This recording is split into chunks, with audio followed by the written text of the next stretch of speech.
Just as everyone was ready to head out onto holiday break, Mob just dropped the most revealing trailer for Poppy Playtime Chapter 4. For the last few months, they've teased us with ARGs and toy reveals like dangling jingly keys in front of our faces. However, they finally gave us the most important trailer, exposing the final boss for the entire Poppy Playtime saga.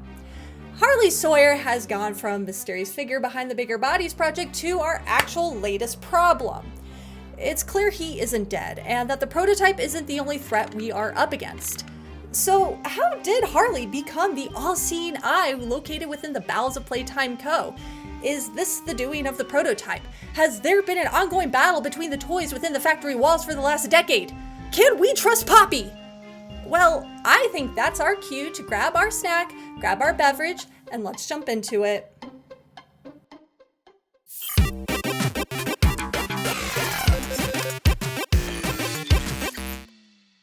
While having a confirmed release date for Chapter 4 is absolutely exciting, this recent trailer just revealed the final boss of Poppy Playtime, Harley Sawyer. We have written off Harley as dead since we first heard his voice back in Project Playtime, but he's alive, and it seems he's been watching us ever since we arrived at Playtime Co., and possibly the one who called us back.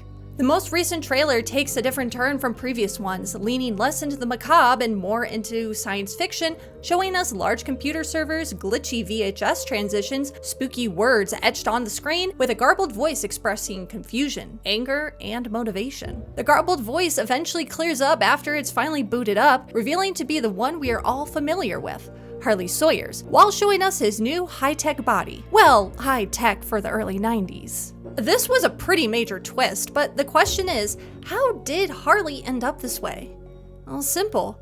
He did this to himself. In the Poppyverse, that's what I'm calling the in-game universe for Poppy Playtime, we know Harley came up with the idea of the Bigger Bodies project, and between him, Elliot Ludwig, and others within this scientific circle were working on a way not only to create the perfect employee for the factory, but a way to create eternal life. Examples of their success are Thomas Clark as Experiment 1199 and Theodore Graham Bell as 1188, saving them both from death.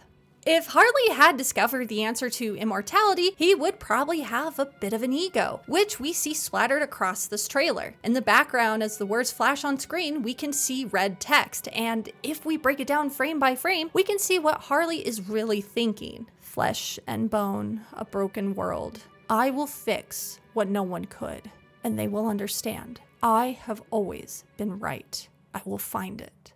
A little closer each time. That last one being the biggest tell. With each experiment, with each bigger body, he is one step closer to immortality. With that kind of god complex, it is likely at some point before the Hour of Joy, Harley wanted to exist forever himself, and should something happen to him, he would be able to continue his research. It's possible that Harley might have had his team transfer a copy or even a portion of his consciousness into a computer-like body. It's not impossible in the Poppyverse, as we know they have successfully used surgery to move people's minds into new synthetic bodies. So if they can move people into toy bodies, why not move someone into a more technologically advanced body? So I know what you're thinking.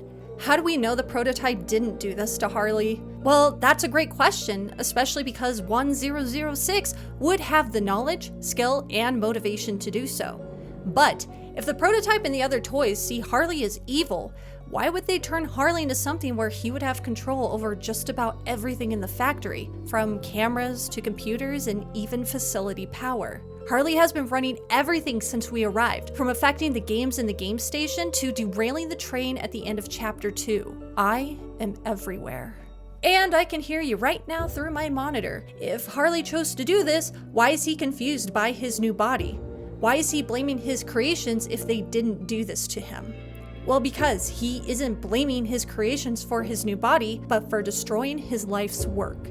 If Harley copied himself into his own bigger body, it might have been a failsafe in case of his own death, and that someone would power on this digital clone of him. But because this copy would have been made before the Hour of Joy and the death of Harley's physical body, the copy would have no memory of any of it, especially if it wasn't powered on at the time of the Hour of Joy. At some point before our arrival to the factory, someone or some toy, powered on the servers, booting up the Harley bigger body, and he was shocked to discover what happened. Looking over the destroyed facilities, maybe finding his own rotting corpse, angry that his own wayward passengers would turn on him.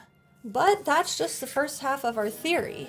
We now know the how and the why Harley got an upgrade, but how is this going to affect our journey throughout the vast caverns located at the bottom of Playtime Co? We now have two major threats in the factory, Harley and the prototype.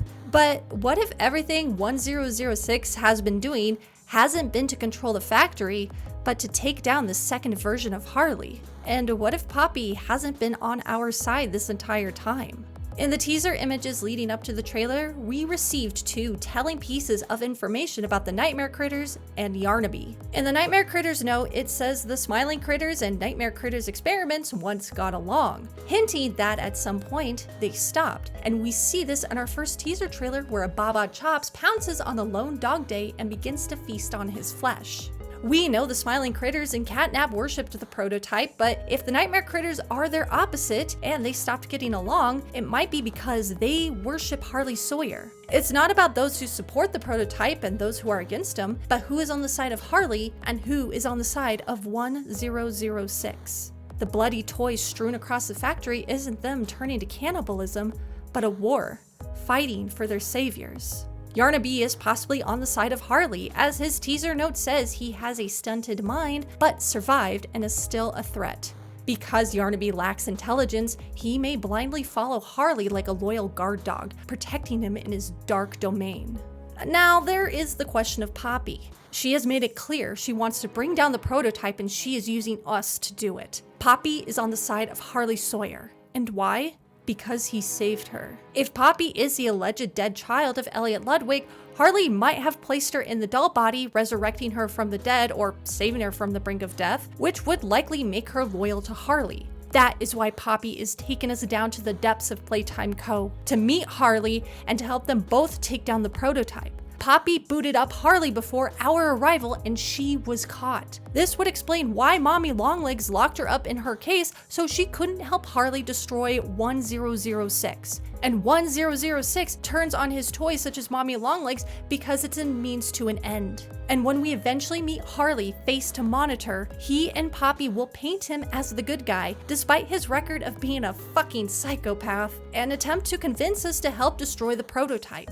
But as we venture through Chapter 4, we will likely discover the prototype was never our enemy at all, but it's been Harley all along. And the final battle of the Poppy Playtime saga will be us teaming up with the prototype to put an end to Harley Sawyer's madness. But I'm just spitballing here. Tell me, what are your thoughts on this new trailer we just got? Were you surprised to find out that Harley Sawyer is not only alive but has his own bigger body? Who do you think put him in there? Did he do it himself? Do you think we're gonna have to fight the prototype or Harley Sawyer? Or both? Let me know down in the comments below. And as always, I'll see you all in the next video.